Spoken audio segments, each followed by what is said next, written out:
Reading is from Romans chapter 13, verses 8 to 12, approximately page 201.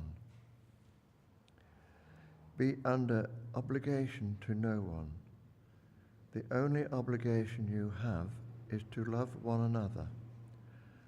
Whoever does this has obeyed the law. The commandments: do not commit adultery, do not commit murder, do not steal, do not desire what belongs to someone else. All these and any others beside are summed up in the one command: love your neighbor as yourself. If you love someone, you will never do him wrong. To love, then, is to obey the whole law. You must do this because you know that the time has come for you to wake up from your sleep. For the moment when we will be saved is closer now than it was when we first believed. The night is nearly over. Day is almost here. Let us stop doing the things that belong to the dark. Let us make up weapons for fighting in the light. This is the word of the Lord. This reading is from John's Gospel, chapter 1, starting at verse 14, but I'm reading it from the New Revised Standard Version.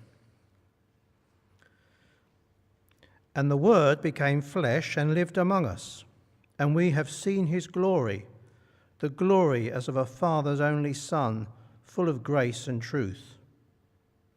John testified to him and cried out, "This is he of whom I said, he who comes after me ranks ahead of me, because he was before me." From his fullness we have all received grace upon grace. The law indeed was given through Moses. Grace and truth came through Jesus Christ. No one has ever seen God. It is God, the only Son, who is close to the Father's heart, who has made him known. This is the word of the Lord. Thanks be to God. Well, it may not be the end of all things, but it's the end of the sermon series. It may be the end of all things, you never know, do you? My wife has a computer. Oh, yes. Oh, we're forging ahead into the 20th century. We can't be bothered with the 21st, but the 20th will do nicely. And I don't know if you've got a computer, and if you have, I don't know what you've got as a screensaver. But for a very, very, very long time, as a screensaver, she had a text that moved across the screen. And the text read, "The glory of God is a human being fully alive." The glory of God is a human being fully alive. And that dates from the 2nd century, a geezer called Irenaeus, one of the very earliest Christian theologians. And it's a quote from him. Now, I want you to hold that in mind, because it's part of what we're on about today. We have, over the time that Philip's been away, and that was pure coincidence of timing, been working through a series based on 2 books, God is Closer Than You Think by John Ortberg, and An Altar in the World by Barbara Brown Taylor, which I shall say once more and for the very last time is the single best book of Christian spirituality I've ever read in my life. If you haven't got a copy, please treat yourselves for Christmas. And we entitled it Mind the Gap. And the gap we were talking about is the gap between us and God, and what might be done to kind of bridge that. So can I start by taking a few minutes just to remind you of where we've been? Because we did start this a long time ago. We did 3, and then we had a kind of a break for several weeks for various kind of administrative reasons. And then we've been sort of full on with it for about the last 5 weeks. But it's just possible that despite the excellence of these sermons, you might just have forgotten what we did at the first one. Sorry, complete digression. A clergy friend of mine was asked about this. They said, "Vicar, what is the point of preaching sermons when the vast majority of the congregation can't remember from one week to the next what it was you preached, except just maybe the very occasional one? And he said, well, it's a bit like this. He said, to be perfectly honest, if you asked me what my wife cooked me for dinner 10 days ago, I couldn't tell you. But what I can tell you is that throughout this year, I have been well fed. Now then, talking about modern technology. Mind the Gap is what we called it. And we started, what do I point this at? Oh. Oh yeah, it goes green. And if I point this, then suddenly Brian explodes. No. Right, we started with Jacob. Okay, there have been 7 of these. We started with Jacob. The first 3, and they were all about close encounters, if you like, with God. And the first 3 were based on biblical characters. We started with Jacob, and Jacob in the wilderness, do you remember? And he camps down, and he has a dream of angels ascending and descending, and he wakes up. And he doesn't dismiss the dream. He pays attention to it. And some dreams are worth paying attention to. An awful lot aren't. An awful lot are just kind of garbage. They're just kind of, and you wouldn't ever dare admit to them in public, let's be honest. And it's just the brain kind of processing whatever. But every now and again, there's one that's important. Surely the Lord is in this place, and I did not know it. And that's been a little bit of a text. That's a little bit of a theme that's run through. Surely the Lord is in this place, and I didn't realize. I didn't know it. And if I hadn't paid attention, I might have missed it. And we talked a bit about thin places. Those places where the presence of God seems, I don't know, just that little bit closer, that little bit more accessible, where there is that more of that sense of God's presence. And those can be moments in our lives, but they can also sometimes be physical places. I know Philip's just been up to Iona, and a lot of people say that about the Iona community. It's a thin place. There's a sense of the presence of God in that place. I talked to you a couple of weeks ago about Chartres Cathedral and the Mother Labyrinth, which is where that's taken from. That's a thin place. And if ever you go there, you'll understand exactly what I mean, I think. And we talked a bit about this idea. We introduced this theme that God is closer than we think. And then we talked about Moses. You remember Moses? Long story, but we focused on Moses and the burning bush. The last thing that Moses wants at that moment of his life is a bit of disruption. He does not want God intervening and turning his life upside down. Thank you so very much. He's done a runner, he's safe, he's settled, he's married, he's looking after his father-in-law's flocks in the fields, and suddenly, this burning bush. And he doesn't miss it. He turns aside. He parks the sheep, and he turns aside and goes to have a look.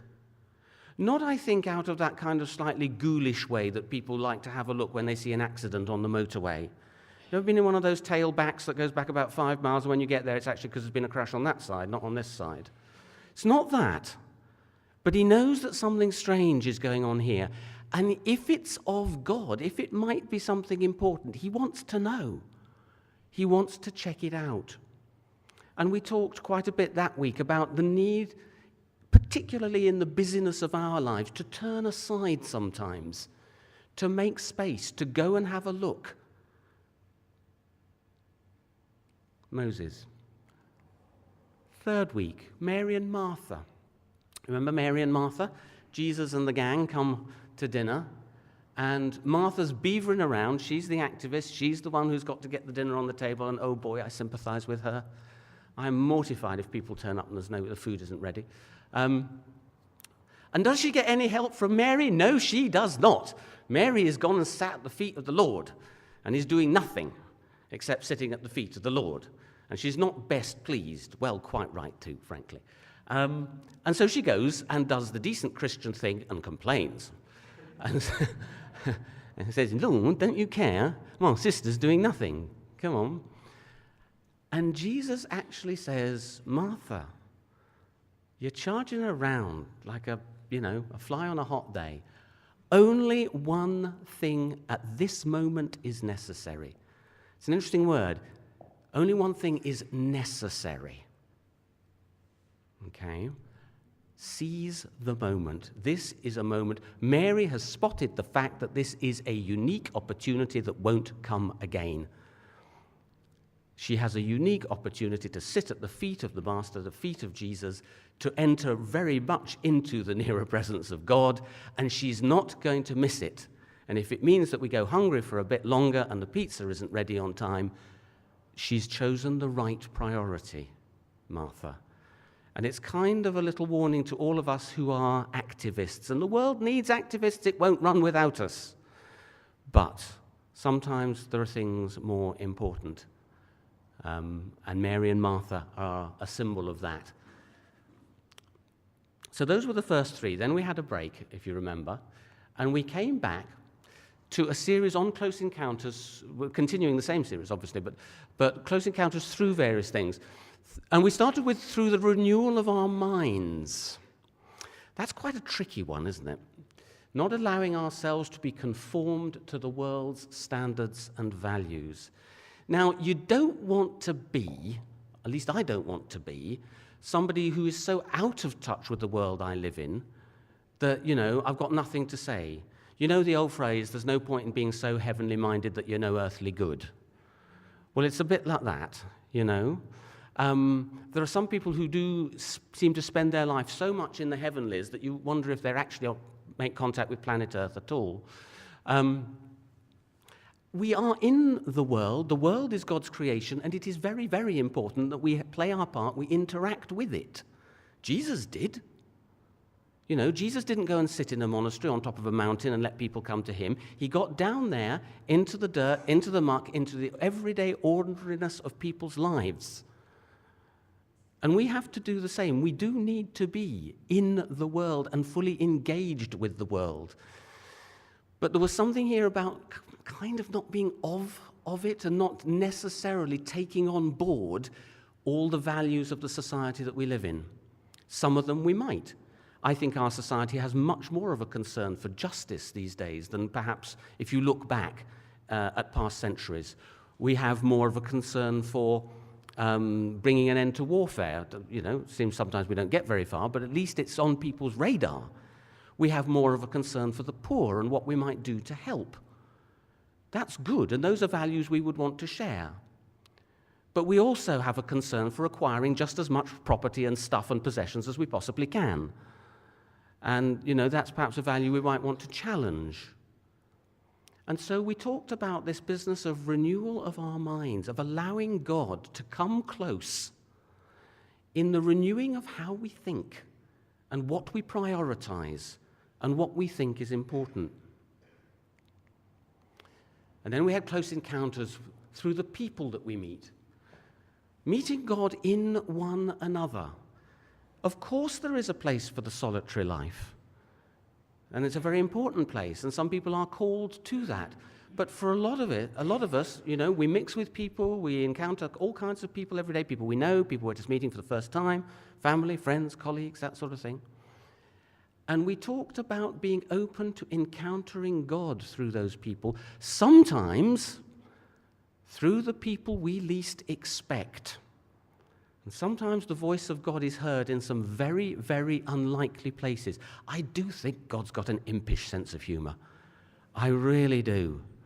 I think he absolutely loves to surprise us. There's a wonderful book called God of Surprises. If you've not come across that one, it's by a guy called Gerard Hughes, who was the Roman Catholic chaplain to Glasgow University for many years. It's a fabulous book. And it's the God who loves to surprise us. And sometimes he surprises us by showing us that he is at work in some very odd places and in some very odd people, and breaking all the rules that we thought were his rules but actually turned out to be ours. Close encounters through different spiritual pathways. This was a couple of weeks ago. And that was about the fact that we all encounter God perhaps in different ways according to who we are and kind of how we work. And I suggested, because that was one of mine, and I picked this out of John Ortberg's book, that there are kind of 7. For some people, it's the intellectual path. They encounter God through study, through reading the Bible, through debate, discussion, that sort of thing. For some, it's relational. We encounter God in relationship with one another. For some, it's about serving. God is never more close to some people than when they're out serving in the community or the family or whatever. For some, it's worship. For others, it's being an activist. They love to be at the front of the campaigning march, in the forefront of the campaign. For some, it is the contemplative life and possibly the solitary life. They encounter God most in solitude. And where some will rejoice to bounce around and raise hands and all the rest of it, others will much prefer something like sacred space tonight, because it's more the quiet and that sort of thing. And for others, it's the created world around. And for lots of us, it's bits of all of it. We're not all just one. But there are different pathways in which God will come close. And I invited you to reflect on which is yours, which is the one that most speaks to you, but also which are the ones that you and I find more of a challenge. If you never tried solitude and you hate the idea of silence, give it a go. The God of surprises may surprise you. And then we talked also a little bit that day about the labyrinth as an aid to worship, as an aid to focus and to concentration, and the walking very, very, very slowly around it, and just allowing that to be a time and space in which God can come close. It's kind of a mental trick in a way. It's a distraction from all the things of ordinary day that allows us to focus and allows God to speak. We dipped into Job and that very, very difficult area of the God who speaks and comes close in times of pain and suffering, which is extremely unlikely and very difficult. I thought it was a highly original touch that both readings came from Job. Job, which I always think is perhaps best understood as a sort of extended parable, as a meditation on not just suffering, but undeserved suffering. Don't forget that the culture that produced the book of Job, the Old Testament culture, really did believe that everything came from God, good and bad, pleasure and suffering, and that if you suffered, it was because in some way you or your family or your ancestors or whoever had deserved it, and you were being punished. And Job is kind of a lone voice, along with one of the Psalms in the Old Testament, that's putting up a hand and saying, excuse me, that really is not fair. That is not fair. How does that work? And it really took us into some deep areas. Barbara Brown Taylor's got a lovely line, which she says, pain and suffering makes theologians of us all. It makes us all ask the big questions about where is God and what is God, and the discovery of God who comes close even when we walk through the valley of the shadow of death and the time of pain. And if you want to read it put most beautifully into words, far better than I ever could, the hymn, O Love That Wilt Not Let Me Go, says it all, written by a man who had been through profound suffering himself. So there we go. And there they all are. Don't know if you can read them from that distance. Those are the sort of places that we have been. And I was reflecting on all of this, and just to kind of round this off now, I wondered if there was any kind of, common theme or common thread that came out of that. And the more I looked at it, the more I thought, there is something here about the need to pay attention, the need to focus. Because again and again, that seems to have been a theme. Jacob, Moses, Mary, paying attention to the present moment, paying attention to what was going on, paying attention to other people, paying attention to the values we adopt, to the pathways we follow. And for me, the more I thought about this, the more it seems to me that God comes close, or if you want to put it slightly differently, we are aware of God's closeness to the degree that we actually pay attention to it and to what's going on.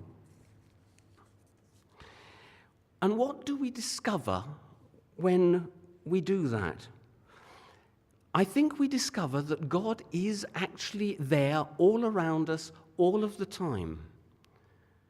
And that we may not have spotted it. With Jacob, we may say, the Lord actually is in this place. Not this place, but your home, your place of work, the street, And I did not know it until I really stopped and thought and focused and looked and reflected.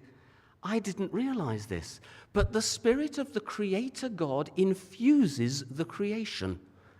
He is all around us, ever present within us, around us, and really, really, really is much closer than very often we think. And we miss it sometimes, I think, because we don't pay attention. And one of the things that means is that we discover that there isn't a religious bit to life and a non-religious bit. It's all fused into one. Here's a quote for you. Who can tell me where this comes from? Eric, you can praise the Lord by peeling a spud if you do it to perfection. Any bids? There's a clue in Eric. No, not the Life of Brian, you Philistine. No, it's a quote from Chariots of Fire. The Eric is Eric Liddell. And he's just talking to his dad about, because he was called to the mission in China, and he's talking to his dad about whether he should devote himself to running or not, because he had a huge talent. You remember, God made me for China, but he also made me fast. And when I run, I feel his pleasure. Not to do it would be to hold him in contempt. Wonderful, wonderful line. But prior to that, he's talking to his dad, and this is his dad's line. Eric, you can praise the Lord by peeling a spud if you do it to perfection. There isn't a divide between, what we do here and what we do in the world outside.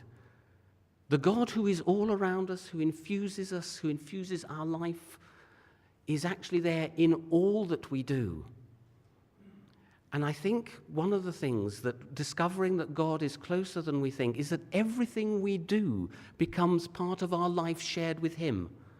Everything we do becomes part of our service. And there's no sort of separation between the sacred and the secular for the Christian. And what should we do? Barbara Brown Taylor has a wonderful story of the night, she said, when she was perhaps most open to God and said, Lord, what do you want me to do with my life? What is your plan? What do you want me to do? And the answer, she said, came back as clear as anything. Whatever gives you pleasure. And she said, what kind of an answer is that? I want a plan. But I think the God who draws us and invites us is actually much more interested in how we do what we do rather than what we do. And I'm not saying that God doesn't guide us and sometimes lead us into particular ways and paths, but I think it's always by our choice. I don't think there's, what kind of a father would I have been if I'd said to my daughter, daughters, I have a plan for your life. You're going to be a doctor, you're going to be a vet. Is that a loving thing to do? I don't think so. I'm much more interested in the fact that they grow up healthy and loving and caring and all of that sort of thing. I think that's probably true of God as well. And that the plan for our life is the way we live. It's how we live.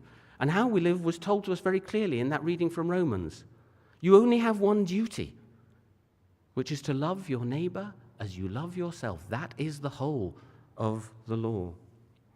And everything we do can be part of that.